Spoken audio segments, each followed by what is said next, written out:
When we're looking for a commencement speaker, it always means a lot to us when we can find a Blackburn alum who literally sat where you're sitting now. Dr. William Jewell graduated from Blackburn in 1957. I don't know if I'm allowed to say that, but I just did. With a degree in chemistry. During his time on campus, he was a general manager in the work program, was on the Bernie and editorial board, and his classmates have told me that he was just a leader, all-around leader all over campus. After graduation, he went to the University of Illinois and received an MD, spent 2 years in the United States Air Force, then spent most of his career at the University of Kansas School of Medicine. Dr. Jewell is a leader in cancer research, especially cancer metabolism and immunotherapy. He served on the boards of the American Cancer Society, the American College of Surgeons, and the National Cancer Institute. I've toured KU Med with Bill and his wife Sheila, and I can confirm that he is a big deal there and in his field. But Bill never forgot where he got his start, right here on this beautiful campus.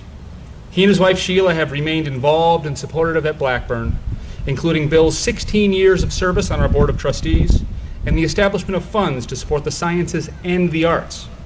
The college has honored Dr. Jewell with the Alumni Achievement Award and induction to the Science Wall of Honor. Bill Jewell is a lifelong educator, and while you may not know him personally, he cares about each and every student at Blackburn College. He has dedicated himself to making sure you have the best possible environment for learning, for support, and for challenge. It's my great pleasure and honor to introduce my friend, Dr. Bill Jewell.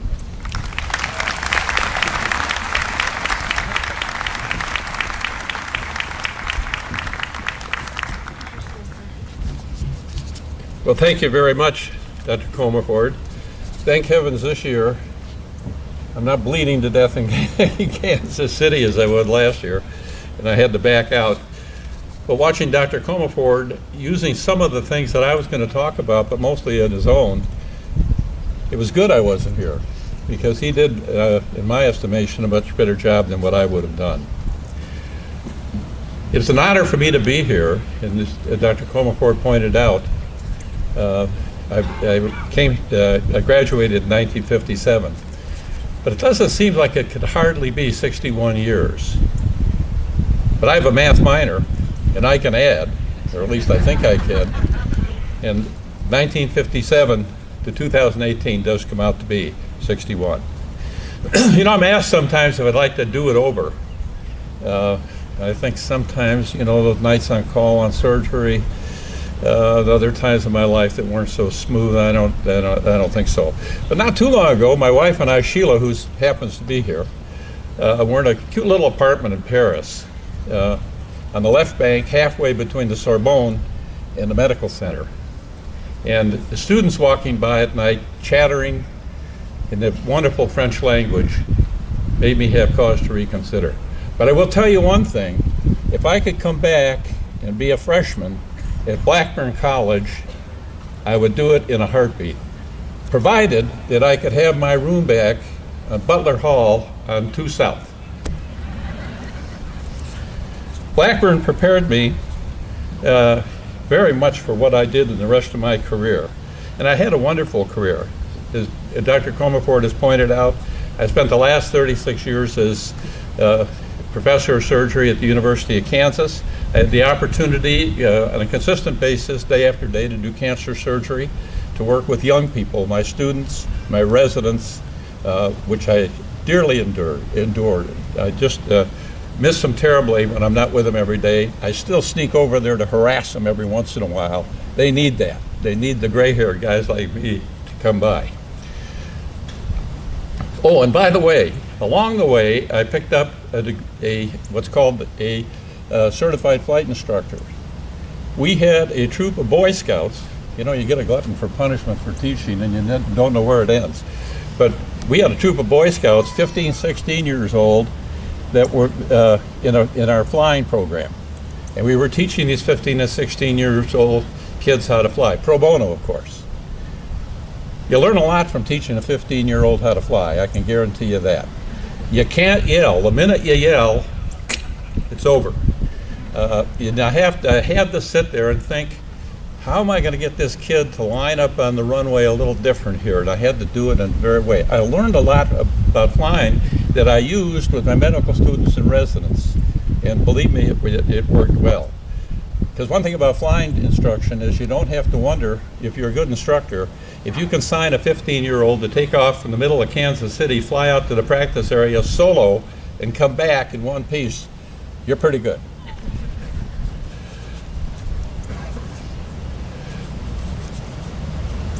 But I would like to point out, you know, in looking back in my career, it occurred to me as I was looking back on it, this whole thing might not have happened. My life might not have turned out the way in which it did.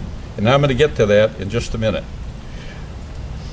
But Blackburn prepared me for medical school. I was prepared head and shoulders better than most of the students from the so-called prestigious institutions. You know, to me, Blackburn is as prestigious as Yale or Harvard or any place else. We put our pants on one leg at a time like everybody else. Well, you guys are well trained, you're well schooled, like I was. And I'd point out that my graduating class, and there were only about 50 of us, and you're right, this is a much larger class today. There were only 50 of us or so, but 5 of us went to medical school. Now, what other college can say that 10% of their graduating class went to medical school? If you know of one, let me know. But I'm looking at that preparation, and it never had much definition to it. I knew I was well prepared. It wasn't until last night that I really understood what that preparation was. I had become a beaver, as Tim Morantz pointed out. And you know, and I think when you become a beaver, as he was saying, you can do a whole bunch of things. I've also been warned not to use the word prekin because it was used a little bit too much. I want to turn now to an idea that came from looking back on this kind of thing, and it's what I call life tipping points. It's things that happen in your life, often unexpected, that have major impact on how you turn out. The reason that I got into this kick on lifestyle, or life tipping points, is I got a letter from a classmate of mine that I graduated from high school at the same time that I went to Blackburn. And he related in his letter, this was one of those Christmas letters, what I did over the past year sort of thing. And he had visited with several of his friends who were Navy colleagues of his. And it turned out that in 1955, he had enlisted in the Navy in a special program for jet fighter pilot training. And that resonated with me because at that same time in 1955, I was a junior student here. I just had started the junior year. There were 4 of us that had heard about the same program. We communicated with the recruitment officer for the Navy down at Lambert Field. They flew a 4-engine airplane up and picked us up and took us back down to St. Louis and put us through a day of orientation. And let me tell you, those guys know how to recruit because they made it sound so good that it was hard to refuse. But at any rate, we went through a full day of orientation. We met with a couple of their fighter jocks that were there. And over the course of the day, it became obvious that they were getting very interested in me. And I was getting very interested in them. At that time, I had no plans to go to medical school. I was just a chemistry major at Blackburn College. Didn't know much about anything, really, other than chemistry, maybe. But at any rate, they were warming up to me, and I was warming up to them.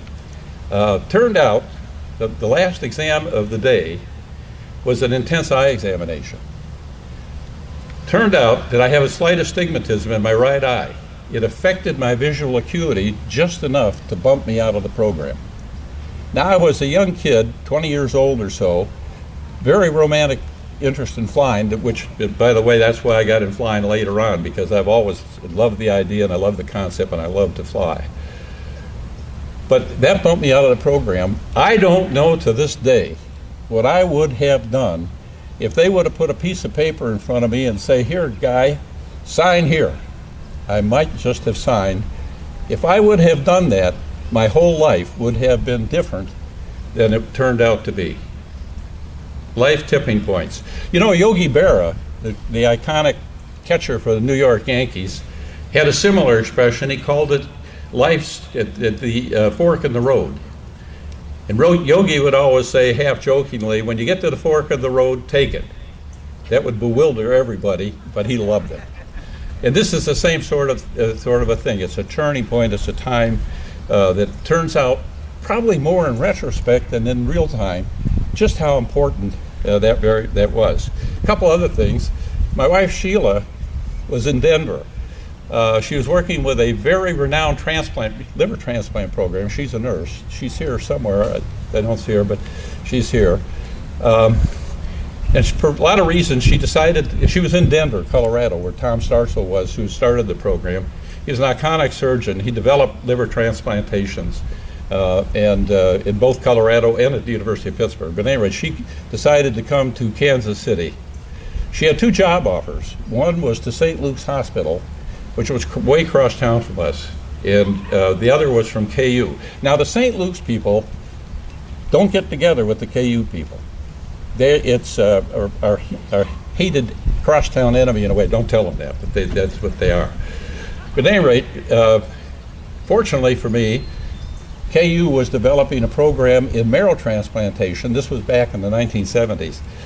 A marrow transplantation, which was very attractive to her, so she came to KU. Had she not come to KU, I probably would have never met her. My son Raymond, who's here, who drove me over here yesterday, and is going to hopefully drive me home today, if he isn't too mad at me by that time, understands that if she had gone to St. Luke's Hospital, there probably would not be a Raymond. Another short story, I have a son who has severe dyslexia. This shows you kind of how things go. He can't read. He's smart, very smart, mechanically gifted, but he can't read. He tried a semester at Kansas State University, but it didn't go well. He got into the lawn water sprinkler business, putting in a lawn sprinkler one day. The owner of the house came out and started to talk to him, said that he had a factory and he needed some help, and because the employee turnover was too high, and in addition he needed somebody with some mechanical smarts to keep after the equipment. So Bill agreed to join him. That was several years ago, and he is now the senior vice president of the company. Industrial laundry company in Kansas City that does all of the work for the Clay Como Ford factory and many other large industries in town. And now they're developing a whole thing for medical thing. So that's, you got to look out for these turning points, because he could have said no. He was going to stay with the lawn sprinkler business, but he didn't. But not all stories turn out well. A friend of mine, David, was a pediatric surgeon. He came to KU at the same time I did. Good pediatric surgeon, very competent it seemed. One night we had a couple beers and we were talking about things, and he was saying he hated being a surgeon. It floored me, because I loved it. But he said the reason that he went into surgery is because his dad, who was a very prominent professor of surgery at a very prestigious, there's that word again, East Coast institution, had essentially coerced him into going into surgery. He was very unhappy with that. He really wanted to be a history professor at a small college, like Blackburn, which I had described to him. Things went downhill for him. He started to get into alcohol, then into opioids, left our place. I lost track of him for several years, only to find out that several years later he committed suicide. That suicide was based on that tipping point when he decided to do what his dad wanted to do rather than what he wanted to do. Well, this led me to another thought, and that is, can we create tipping points? Good tipping points to influence the career of young people. We have a program at KU now for what we call summer fellowships in cancer research, where we have young people come in and spend 3 months working in our research laboratories. This is a very successful program, but it's been basically for our undergraduate students at KU and medical students. This is a very critical time in cancer research. We are on the brink of great discovery. There are now things, we have all the tools I think that we really need, and new ones are actually coming along all the time, to have thorough knowledge of the cancer cell and how to deal with it. It's just amazing what I think we can do. We need to attract more young people into the program. I digress just for a minute. There are two diseases just in the last couple months that have been reported.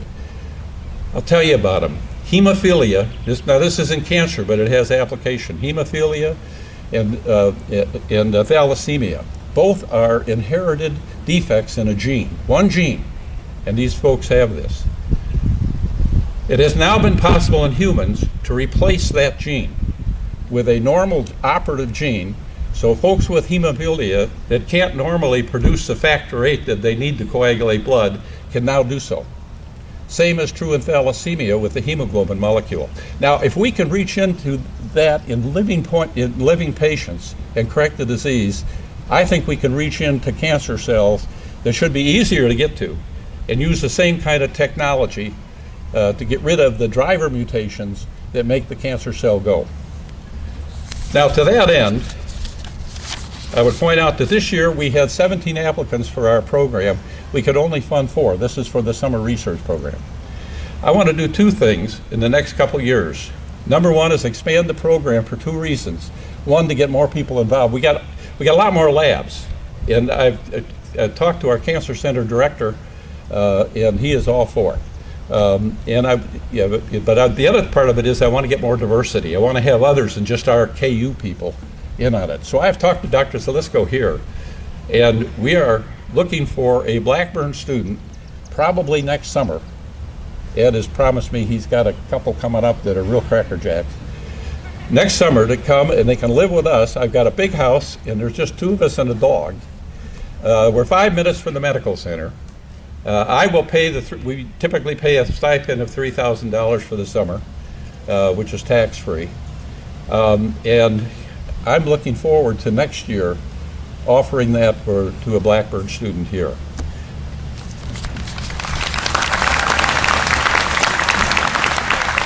Now for you seniors, plan well what you do. You know you're going to spend most of your waking hours working. You must try to find something to do that you really love doing. If you don't, work can be living hell. So you must be looking for things that you can do that you would like doing. Think about where you want to be in 5, 10, or 15 years. But most of all, and most importantly, remember your family. Family, to me, I think is probably your primary responsibility. But when you come to a fork in the road, don't be afraid to take it. God bless you and the senior class. God bless everyone here. And most of all, God bless Blackburn College. Thank you.